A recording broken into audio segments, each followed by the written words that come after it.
Étranges, mystérieux, magiques, les caméléons nous semblent familiers. Pourtant, ils ne vivent que dans quelques régions du monde. Aujourd'hui encore, une grande part de leur existence reste une énigme. Mais des scientifiques vont tenter de percer leurs secrets. Pour y parvenir, ils auront recours à des technologies de pointe.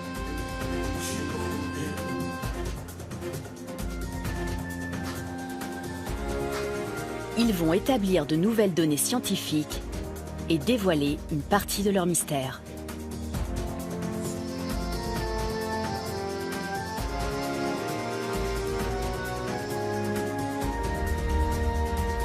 Sur l'île de Madagascar, dans les forêts d'Afrique orientale et australe, ou sur les dunes du désert du Namib, ils partent à la rencontre des caméléons du monde entier.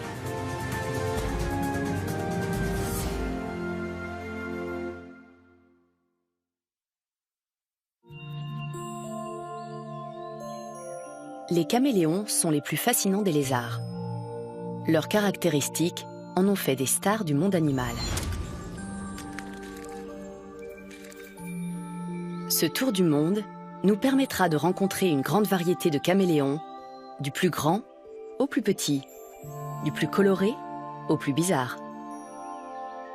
Nous découvrirons comment ils changent de couleur au gré de leur humeur, comment ils communiquent avec leur peau, et à l'aide de caméras ultra rapides et à rayons X, nous comprendrons que ce sont des créatures très complexes, comme en témoigne leur langue redoutable ou leur queue très habile. Ces images inédites vont permettre de les observer de l'intérieur. Et comme rarement auparavant, nous les verrons évoluer dans leur habitat naturel.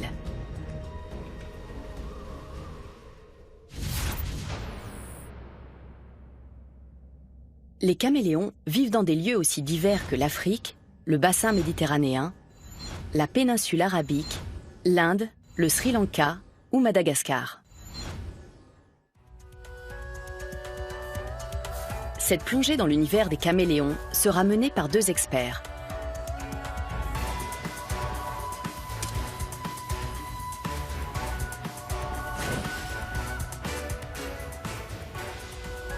Marius Burger parcourt le monde à la recherche de grenouilles et de reptiles. Les caméléons constituent l'un de ses principaux sujets d'étude. Il va partir à la rencontre des espèces les plus remarquables. Anthony Herel s'intéresse depuis de longues années à la morphologie fonctionnelle. Dans son laboratoire parisien, il étudie l'alimentation et le déplacement des caméléons. En toute logique, ce voyage se devait de commencer en Espagne, là où s'est déroulée la première description scientifique d'un caméléon.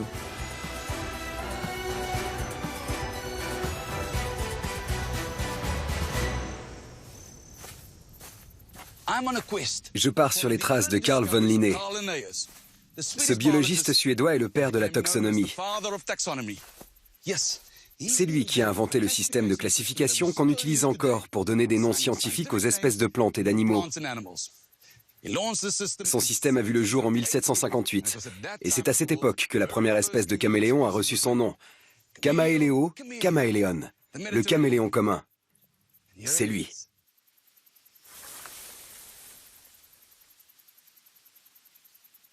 Le caméléon a donc fait ses premiers pas dans le monde des sciences au XVIIIe siècle.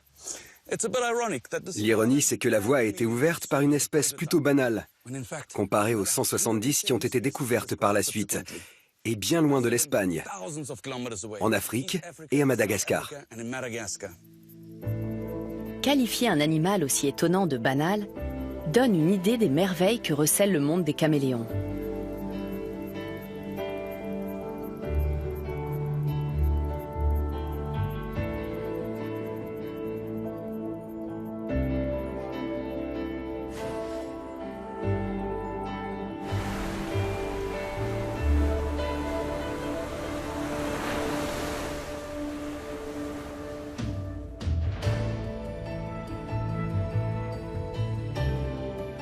Nous voici devant le sommet totalement plat de la montagne de la Table, en Afrique du Sud. Elle est couverte de fynbos, une sorte de maquis qui se plaît dans les zones côtières. Cette flore splendide abrite un caméléon qui l'est tout autant.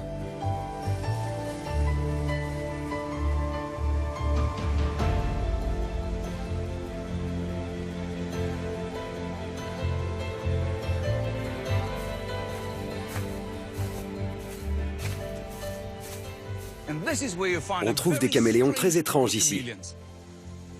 Les autres espèces pondent des œufs, alors que ceux-là mettent au monde des bébés formés, jusqu'à 17 par portée. La végétation luxuriante de la province du Cap occidental, à l'extrême sud de l'Afrique, est l'habitat du caméléon nain du Cap.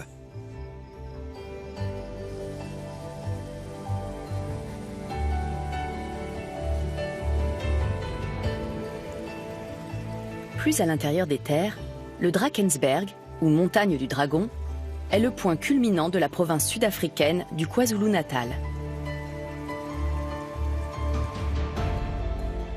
Cette chaîne montagneuse s'élève à plus de 3000 mètres et en hiver, ses cimes se couvrent de neige. La présence de caméléons dans un environnement aussi hostile donne la mesure de leur capacité d'adaptation.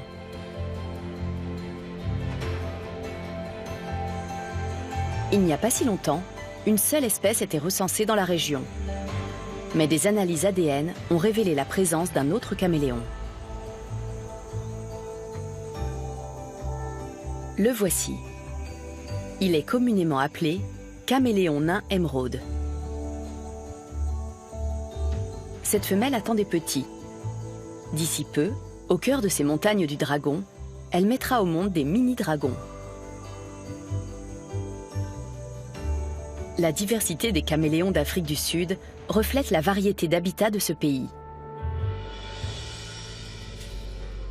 Les caméléons nains du Cap vivent dans le fynbos, mais les caméléons nains émeraude préfèrent les terrains montagneux.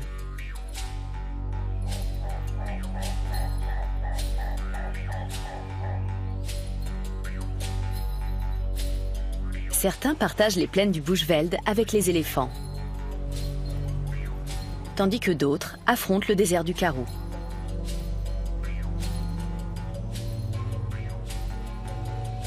Direction l'Afrique de l'Est. Cette partie du globe abrite un tiers de la population mondiale de caméléons. Des forêts tropicales des monts Usambara, en Tanzanie, jusqu'aux pentes du Kilimandjaro, en passant par la savane et les forêts sillonnées de cours d'eau, les caméléons sont ici chez eux.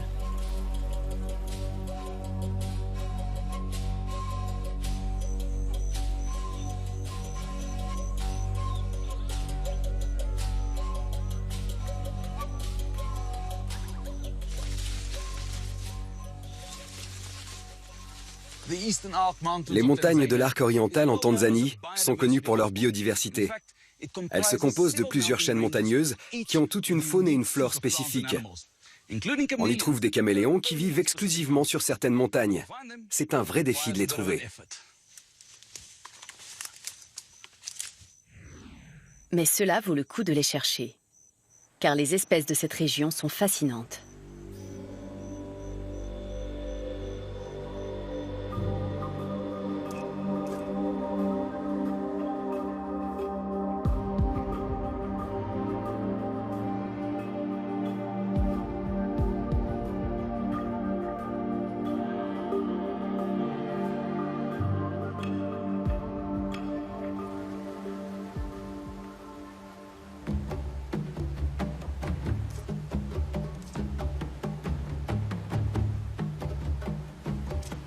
Les caméléons du genre Kinyongia ont généralement 2 cornes. Ce spécimen est superbe.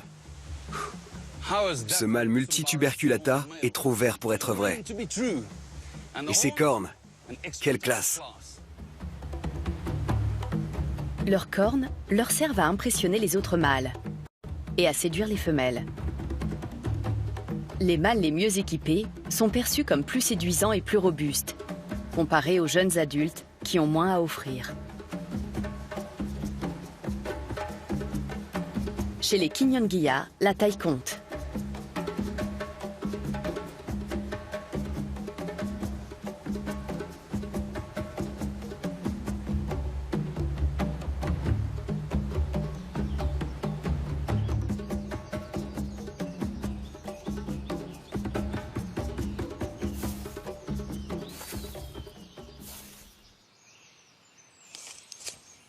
Si les caméléons vivent dans les arbres, pourquoi suis-je en train de regarder ce tas de feuilles?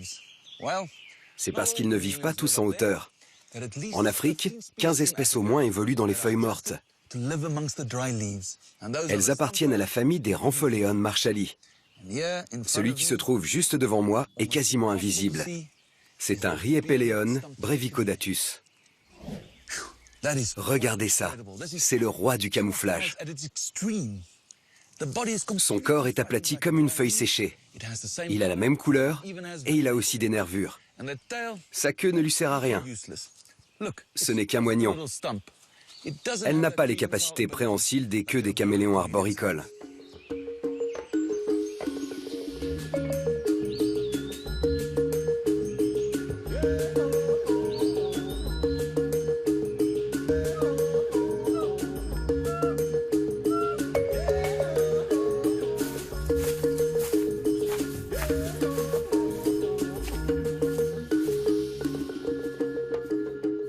La savane couvre une grande partie de l'Afrique de l'Est. C'est ici que vit l'un des plus grands caméléons du monde.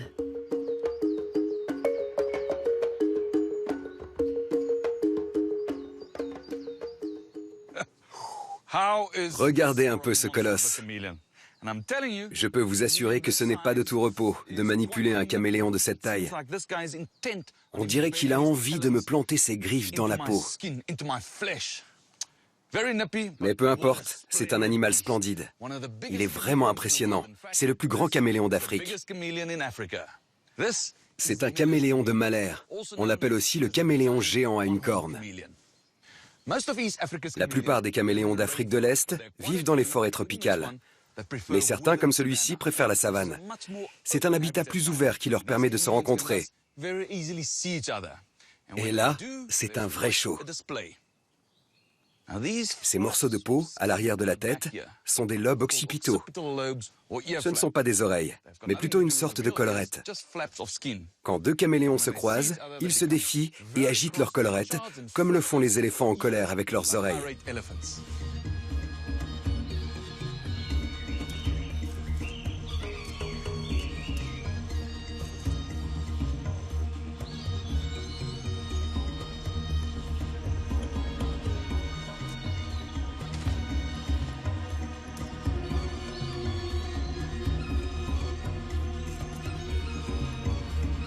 Dans cette forêt luxuriante, la vie est facile.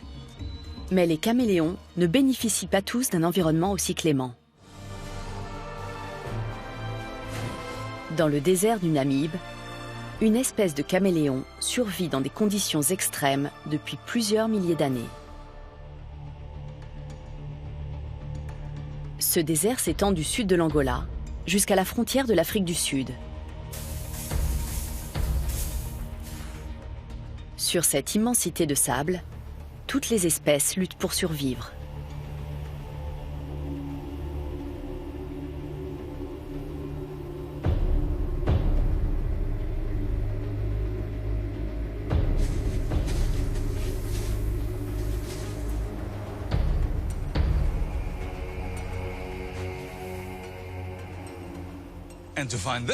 Et pour trouver ce caméléon, il faut être prêt à traverser des kilomètres de désert. Mais avec une bonne dose de persévérance et un peu de chance, on est récompensé.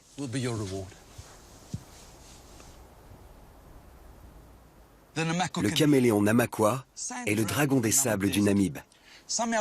Il est capable de résister aux conditions de vie très difficiles de ce désert. Les températures dépassent allègrement les 40 degrés en journée. Les nuits sont glaciales et l'eau y est rarissime.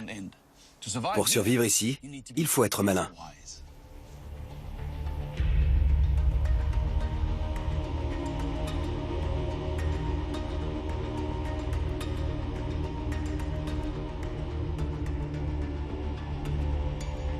Dans cet univers sans végétation et qui semble sans limite, les caméléons ne peuvent pas s'immobiliser et compter sur leur camouflage pour surprendre des proies. Le caméléon Namaqua a une approche radicalement différente. Quand il repère une cible, il choisit de la poursuivre.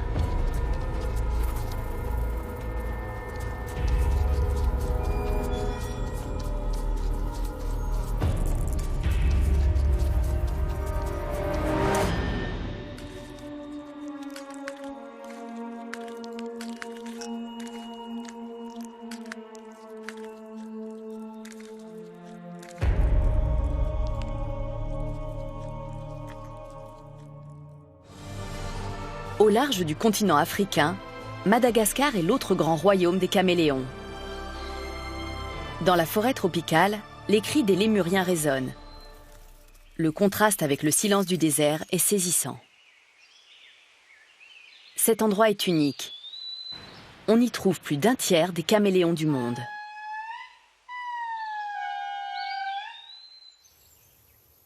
Madagascar, 5e île du monde par sa taille, est connue pour sa biodiversité.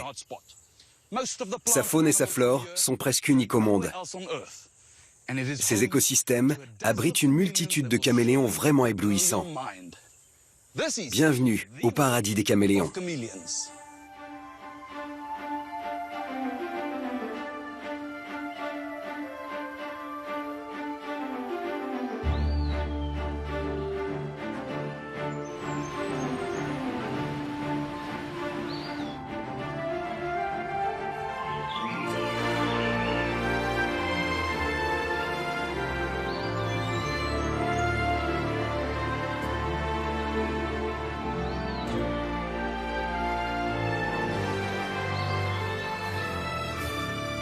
Si Madagascar accueille le plus grand nombre d'espèces de caméléons, l'île est aussi la patrie du plus grand et du plus petit de ces reptiles.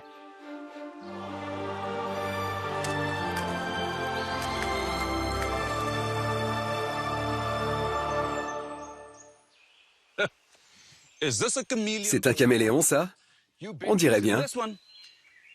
C'est même le plus grand de tous. Le caméléon de Parsons est le géant de la famille. Je n'en reviens pas. Il fait mentir toutes les idées reçues sur ces animaux. Il n'a rien à voir avec la petite créature fragile que l'on décrivait dans mes manuels scolaires. Il a une poigne incroyable. Il me fait mal quand il serre. Vraiment, c'est impressionnant. On raconte qu'il est capable d'attraper de petits oiseaux. Ça me semble plausible. C'est même certain. C'est un mâle. Les femelles n'ont pas ces courtes cornes. Le caméléon de Parsons peut mesurer jusqu'à 70 cm, soit 10 de plus que le caméléon de Mahler, le plus grand de ses cousins africains.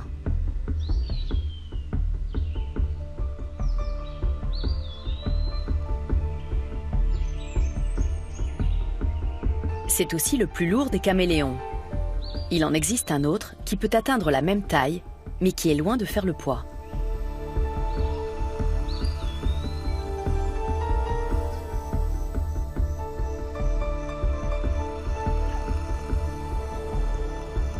Sur les falaises de Bemaraha, le caméléon d'Oustalais doit faire preuve d'adresse et de concentration. S'il commet la moindre erreur sur ces cimes effilées, cela pourrait être la dernière.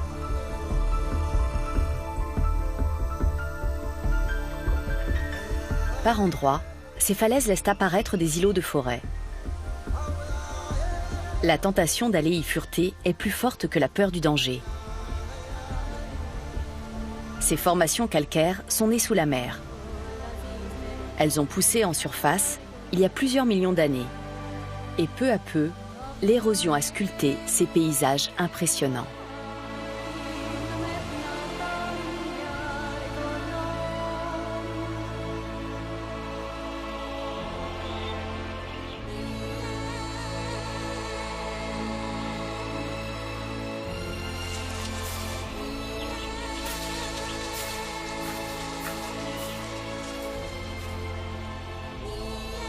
Madagascar est le pays des caméléons les plus grands et les plus colorés. mais c'est aussi celui du plus petit.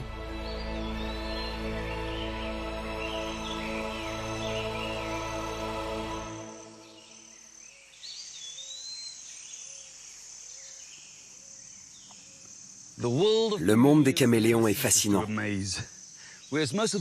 Alors que la plupart des espèces de grande et de moyenne taille grimpent aux arbres, parfois même jusqu'à la canopée, les petits vivent à la surface du sol.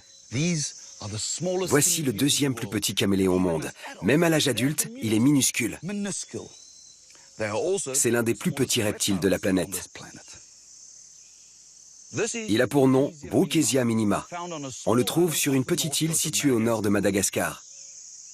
Minima, le mini-moi des caméléons.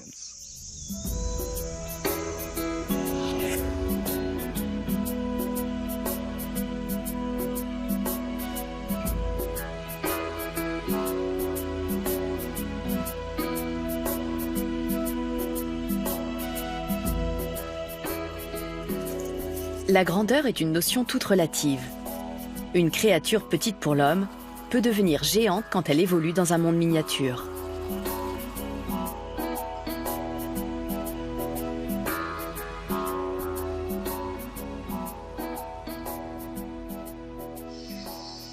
À première vue, un caméléon n'a rien d'un prédateur. Ni cuirasse, ni croc tranchant, ni griffes acérées. Pourtant, l'ingéniosité de sa conception est exceptionnelle. L'évolution a fait de ces reptiles de véritables machines à tuer.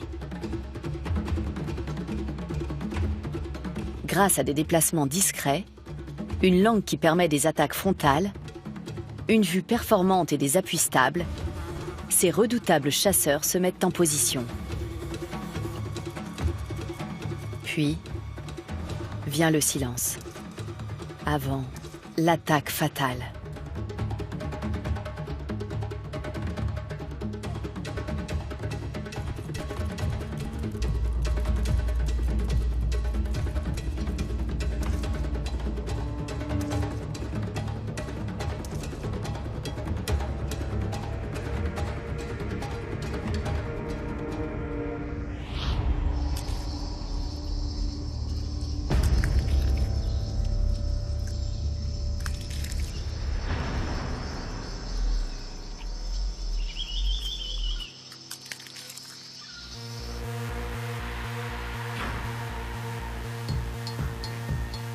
Dans son laboratoire parisien, Anthony Herrel cherche à mieux comprendre le fonctionnement des caméléons. Des prises de vue à haute vitesse, à rayons X ou à infrarouge permettent de pénétrer à l'intérieur de leur organisme. Biologiste de l'évolution rattaché au Muséum d'histoire naturelle, Anthony Herrel a fait de nombreuses découvertes concernant les caméléons. Elles ont remis en cause beaucoup d'idées reçues. La technologie a modifié notre approche des sciences. Dans mon domaine, elle joue un rôle crucial pour comprendre le fonctionnement des animaux. Notre objectif est d'expliquer l'activité des animaux dans leur environnement naturel. Pour cela, il faut observer en détail leur comportement. Prenez les caméléons. Qu'est-ce qu'il y a de plus génial chez eux? Est-ce que ce sont leurs pattes, leur changement de couleur, leurs yeux? Non, c'est leur langue protractile. Elle jaillit, capture la mouche posée sur une autre branche et la ramène dans la bouche. Si l'on veut réellement comprendre ce geste, il faut l'observer au ralenti et il faut regarder à l'intérieur de l'animal. Mais je ne parle pas de le disséquer, on va l'étudier grâce à des prises de vue ultra rapides et à rayons X. Vous allez voir. Le petit déjeuner est servi. Regardez-le, regardez sa langue. Elle sort doucement. Là, voilà. Ça y est, il l'a eu. Génial.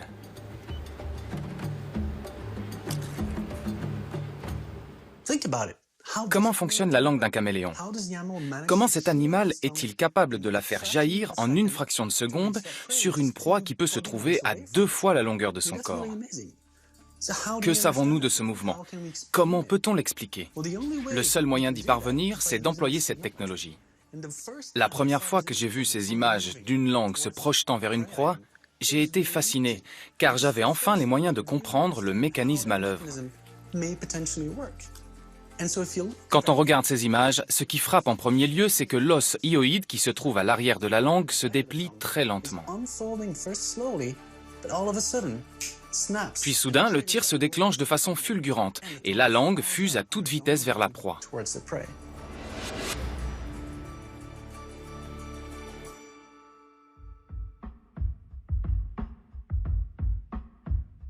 Anthony Herrel est sur le point de faire tomber le mythe selon lequel les caméléons attraperaient leur proie grâce au mucus gluant de leur langue. L'imagerie à haute vitesse va lui permettre de démontrer que cette théorie est loin de la réalité.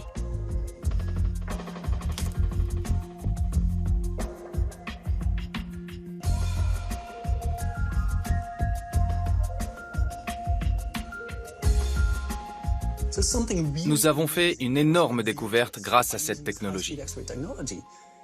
En fait, la langue des caméléons n'est pas vraiment collante. Chez l'ensemble des lézards et des vertébrés, le fonctionnement de la langue consiste à toucher la proie, à générer une force entre cette cible et la langue et à ramener la proie dans la bouche. Si l'on veut schématiser, cette force est à peu près proportionnelle à la surface de contact. Donc, plus la langue est grosse, plus la proie peut être imposante. Mais ce qui est très inhabituel avec les caméléons, c'est qu'ils sont capables de manger des lézards, des serpents, des oiseaux, c'est-à-dire de très grosses proies. Ce qui apparaît sur nos images, c'est qu'ils n'utilisent pas la viscosité de leur langue. C'est un autre mécanisme qui est à l'œuvre, la succion. Quand on observe attentivement l'action de la langue, on voit qu'à l'approche de sa cible, elle crée une cavité qui va venir se placer sur le dessus de la proie et celle-ci est complètement aspirée à l'intérieur. Ce mécanisme permet de générer 6 fois plus de force qu'une langue classique. Grâce à cela, ils sont capables d'arracher un lézard ou un oiseau d'une branche et de le ramener dans leur bouche. C'est la technologie qui nous a permis de faire cette découverte surprenante.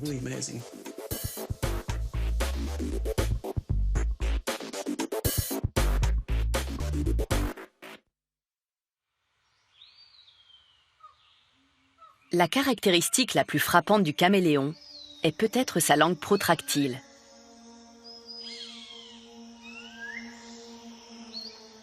Mais pour que cette arme soit efficace, il faut qu'elle soit maniée par un expert du camouflage. Les caméléons sont les rois du déguisement. Et à ce jeu-là, ce bonhomme fait partie des meilleurs.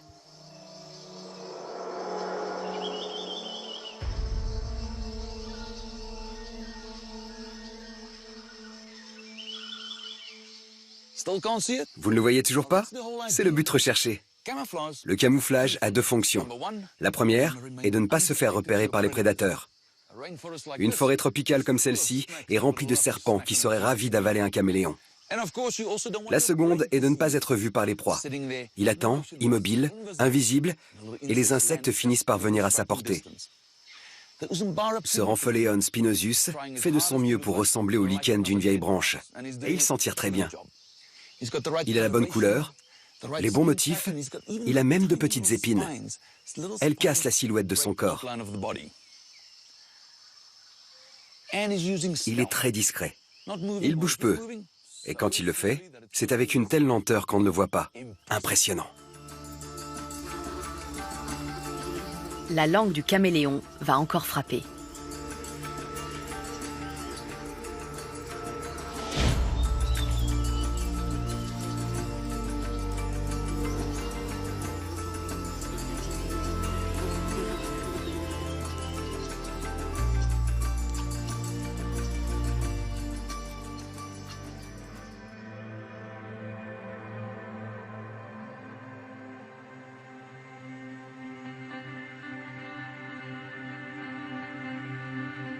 Hormis leur apparence, toucher ces animaux contribue à en faire de redoutables prédateurs. Leur peau peut changer de couleur. C'est très pratique si on veut se fondre dans le décor ou envoyer un signal.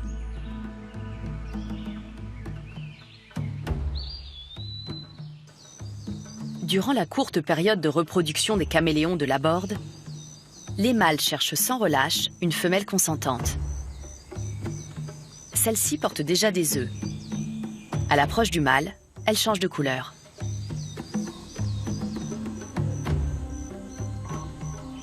Sa peau parle. Ça ne m'intéresse pas, dit-elle.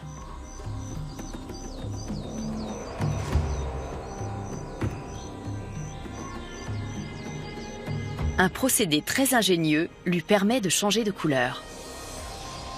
La peau du caméléon se compose de 4 couches qui contiennent chacune un pigment des 3 couleurs primaires et du blanc.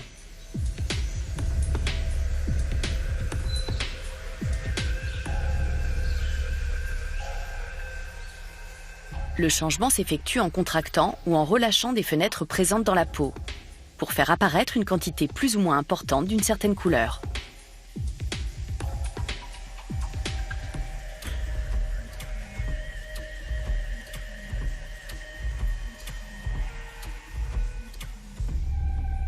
Ces couleurs peuvent aussi se superposer pour produire d'autres teintes.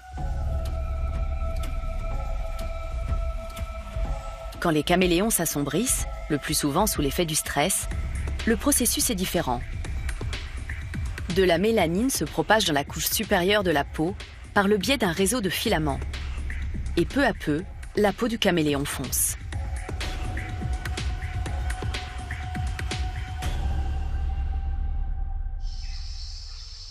Contrairement aux idées reçues, la fonction première du changement de couleur n'est pas le camouflage. Le plus souvent, il sert à transmettre des messages. Les caméléons parlent avec leur peau, et parfois même, ils parlent en dormant.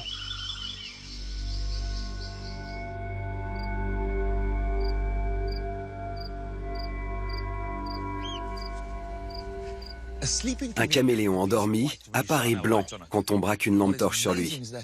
Mais ce qui est étonnant, c'est que même dans leur sommeil, ils montrent leurs émotions.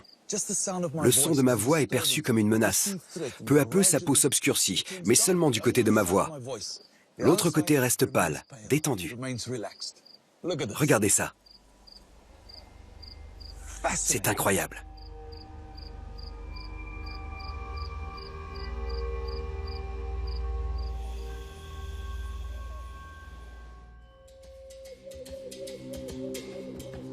La dernière caractéristique qui fait des caméléons des animaux uniques sont leurs pattes. Elles n'ont rien à voir avec celles des autres lézards. Plusieurs doigts sont rassemblés entre eux pour former des sortes de pinces. C'est assez pratique quand on vit dans les arbres.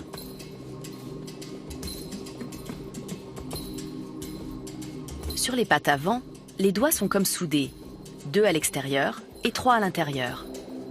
Et sur les pattes arrière, c'est l'inverse. Chaque doigt se termine par une petite griffe qui permet d'avoir une meilleure prise. L'imagerie à rayons X a révélé un fait surprenant concernant le déplacement des caméléons. Si on compare avec des animaux comme les lézards, les crocodiles ou les alligators, on constate qu'ils avancent en plaçant leurs pattes sur les côtés. Quand un caméléon se déplace, lui, il le fait sur des surfaces très étroites. Sur les branches, par exemple, il doit placer ses pattes sous son corps pour rester stable. Si j'essaye de l'imiter et que je place mes mains comme ceci, tout en cherchant à me déplacer, je dois faire des mouvements très particuliers. Sinon, je ne peux faire que de tout petits pas. Si je veux faire un pas plus long, je dois faire partir mon épaule vers l'avant. Quand on observe un caméléon au rayon X, sans quoi on ne voit rien, on remarque que les omoplates glissent vers l'avant, le long du corps. C'est ce qui permet au caméléon de faire de grands pas. Une fois de plus, c'est un phénomène que nous n'aurions jamais pu observer sans l'aide de la radiographie. C'est en regardant à l'intérieur de l'animal que l'on peut voir comment il fonctionne et à quel point il est adapté à son environnement. C'est un outil précieux pour ce genre de recherche.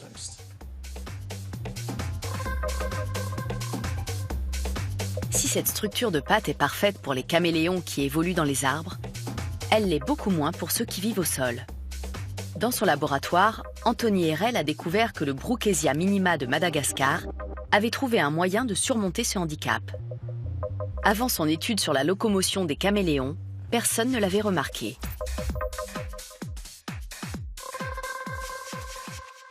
L'imagerie à haute vitesse nous a beaucoup appris, surtout lorsqu'elle est associée aux rayons X. On en sait plus sur les caméléons, qu'il s'agisse des comportements, de la locomotion ou de leur adaptation à leur habitat naturel. Mais on a fait une autre découverte qui n'a nécessité ni caméra à haute vitesse, ni rayons X. Imaginez que vous êtes en train de marcher dans la forêt tropicale de Madagascar ou dans la brousse, et tout à coup, au lieu de regarder dans les arbres, vous regardez au sol, et vous voyez un tout petit caméléon. C'est un caméléon de l'espèce Brookesia, et il vit au sol, c'est son habitat. Ce qui est tout aussi intéressant chez ce spécimen, c'est qu'en observant la façon dont il se déplace sur différentes branches, on constate qu'il a une particularité. Un caméléon normal a des pattes très élaborées qui lui permettent d'agripper son support.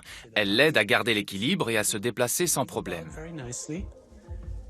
Si la surface est plus large, ces pattes, en particulier chez les toutes petites espèces, ne peuvent plus l'agripper. Elles ne peuvent plus saisir le support. Alors ces petits caméléons font quelque chose de très surprenant. Ils se servent de leur queue comme cinquième patte. Elle leur permet d'avoir un point d'appui supplémentaire et leur offre plus de stabilité, un peu comme quand on marche avec une canne. Quand on avance sur un terrain irrégulier et qu'on veut gagner en stabilité, on utilise une canne, c'est un point d'appui supplémentaire. À notre connaissance, ce sont les seuls caméléons à faire ça.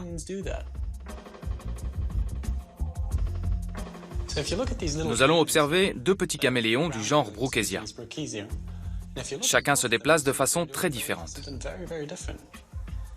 Celui qui avance sur un support large pousse avec sa queue à chaque pas. Celui qui est sur le support plus étroit garde la queue droite.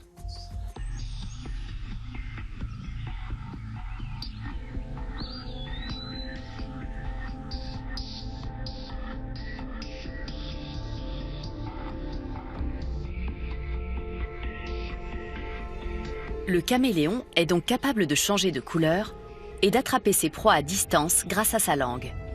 Mais ce n'est pas tout. Ses yeux pivotants et montés sur des tourelles coniques sont dotés de mouvements indépendants. Ils lui permettent d'avoir une vision à 360 degrés.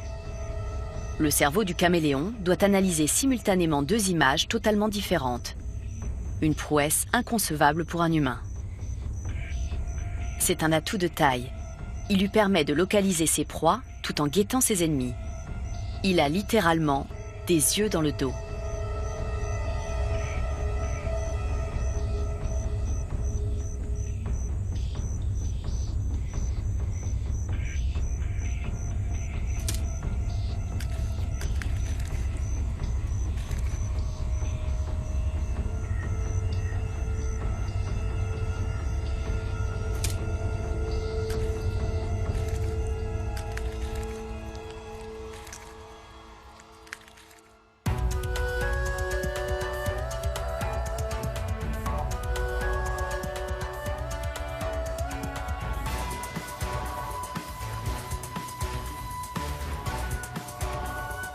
La vie d'un caméléon a beau se dérouler au ralenti, elle n'en est pas moins riche en péripéties. Comme toute créature vivante, la priorité est de rester en vie assez longtemps pour se reproduire. Quelle que soit la manière de venir au monde, les premiers jours sont généralement les plus dangereux. Et même après cette période à haut risque, un prédateur peut se transformer en proie en un clin d'œil. La récompense des survivants est de donner naissance à la nouvelle génération.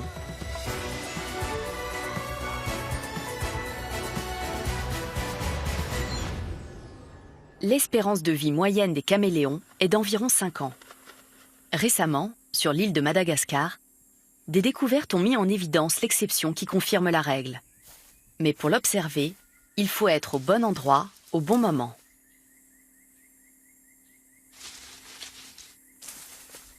Formidable. Je n'en reviens pas. J'en cherchais un depuis des éternités. Mais rien à faire. Je revenais toujours bredouille. Le destin du caméléon de la Borde est unique en son genre. Sa vie n'a rien à voir avec celle des autres caméléons. Tout d'abord, c'est une espèce annuelle. Il ne vit qu'un an. Et il passe la plus grande partie de cette année sous forme d'œuf. Sa véritable existence de caméléon est extrêmement courte. Elle dure entre 3 et 4 mois. Dès que les petits éclosent, ils passent à toute allure au stade adulte, puis ils s'accouplent et meurent. C'est incroyable. Quand les petits voient le jour, leurs parents ne sont déjà plus de ce monde. Je ne connais aucun autre animal terrestre qui ait un cycle de vie aussi expéditif. Les mâles consacrent leur existence à tenter de séduire les femelles. Pour parvenir à leur fin, ils exécutent une parade. Mais bien souvent, les femelles ne sont pas réceptives et les repoussent en se montrant agressives et dédaigneuses. Le face-à-face dure jusqu'à ce que le prétendant éconduit batte en retraite. Ce mode de communication n'a qu'un objectif, la reproduction. Voilà le genre de moment que j'adore. Après avoir sillonné la forêt en long et en large, je rencontre enfin Mr. Jackson, le roi des forêts tropicales des montagnes. À quoi lui servent ces longues cornes au juste? Sa communication est principalement visuelle. Et la présence d'un casque et de cornes bien développées est un langage en soi. De grandes cornes impressionnent les femelles et intimident les autres mâles. Plus elles sont longues, plus il en impose. L'instinct de reproduction peut être aussi fort que l'instinct de survie. Quand les femelles ne sont pas assez nombreuses, les mâles se défient. C'est précisément ce que font ces deux caméléons de Jackson. La longueur des cornes joue un rôle clé dans ce genre de face-à-face. Dans le cas présent, ils vont opter pour le match nul.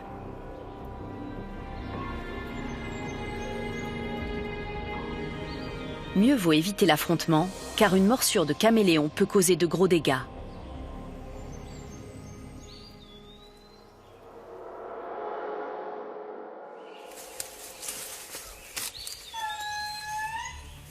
La plupart des caméléons vivent seuls. Ils ne se côtoient que brièvement pendant la période de reproduction. C'est le mâle qui va vers la femelle. Le plus souvent, il parade en changeant de couleur ou en gonflant sa gorge. Et il secoue la tête pour attirer son attention. Si la femelle n'est pas prête à s'accoupler, ou déjà en gestation, elle répond en adoptant une attitude menaçante. Elle souffle la bouche grande ouverte, mord, ou change de couleur en se teintant de noir. Le mâle repart alors, en quête d'une femelle moins récalcitrante. En revanche, si elle est prête à s'accoupler, elle le montre en n'exprimant que de faibles signes d'agressivité, voire aucun. Le mâle sait alors qu'il a le champ libre.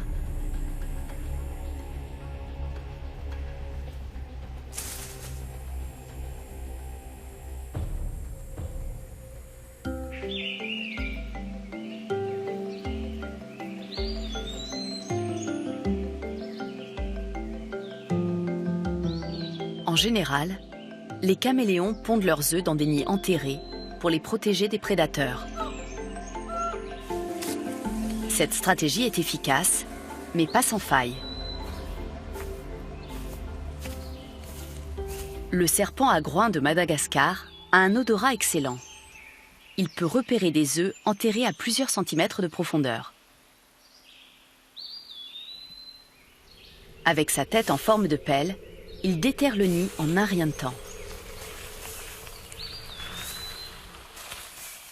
Il dévore les œufs les uns après les autres. C'est dommage pour cette famille de caméléons, mais pas pour l'espèce.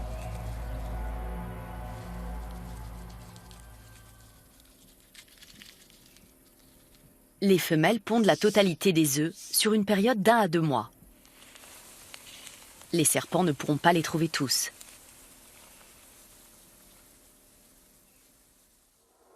La plupart des caméléons sont ovipares. Mais il existe quelques espèces qui mettent au monde des jeunes formés, jusqu'à 17 par portée. Les caméléons nains du Cap ont des petits 2 à 3 fois par an. Cette stratégie augmente leurs chances d'en voir certains arriver à l'âge adulte. La vie en famille sera de courte durée. À partir de maintenant, ce sera chacun pour soi. Le taux de survie est faible. Les grands lézards, les serpents et les oiseaux sont tous à l'affût des petits caméléons. Ils doivent même se méfier de leur propre espèce. À près de 2000 km au nord-est, le cannibalisme est monnaie courante. Sur l'île de Madagascar, quelques-uns des plus grands caméléons du monde côtoient certains des plus petits. Le caméléon d'Oustalais a un appétit d'ogre. Il dévore tout ce qui se présente, des criquets, des oiseaux et même d'autres caméléons.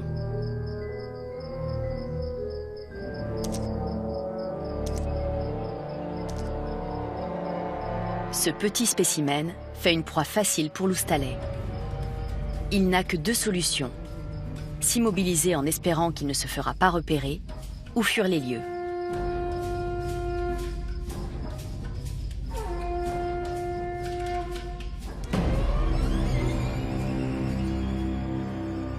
Il est hors de danger, pour l'instant.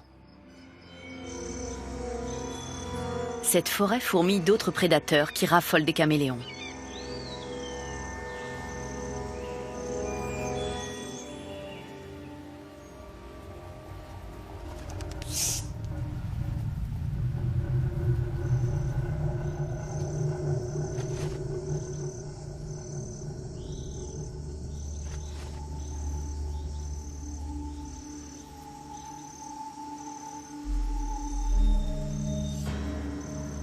En Afrique du Sud, le boomslang se nourrit principalement d'oiseaux et de grenouilles. Mais les caméléons figurent aussi au menu. Cette femelle se prélasse sous le soleil du matin, dans le même arbre qu'un nain du Cap.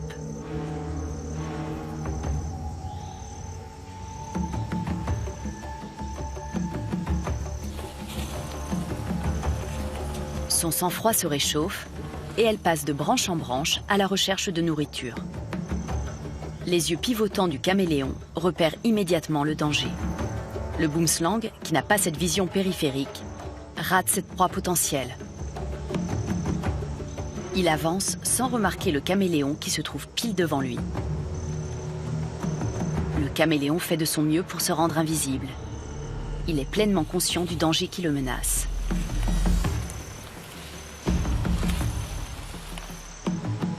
La situation devient trop dangereuse pour le nain du Cap.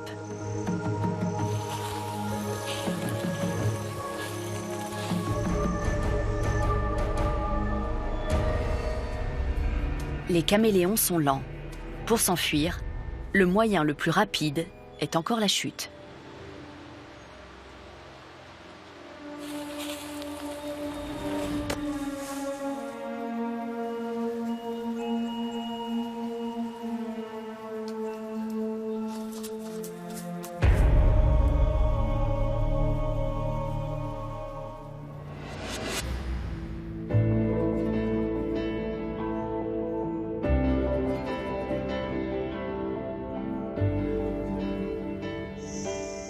Le monde des caméléons est fascinant. Du plus grand au plus petit, de la cime des arbres au sol jonché de feuilles,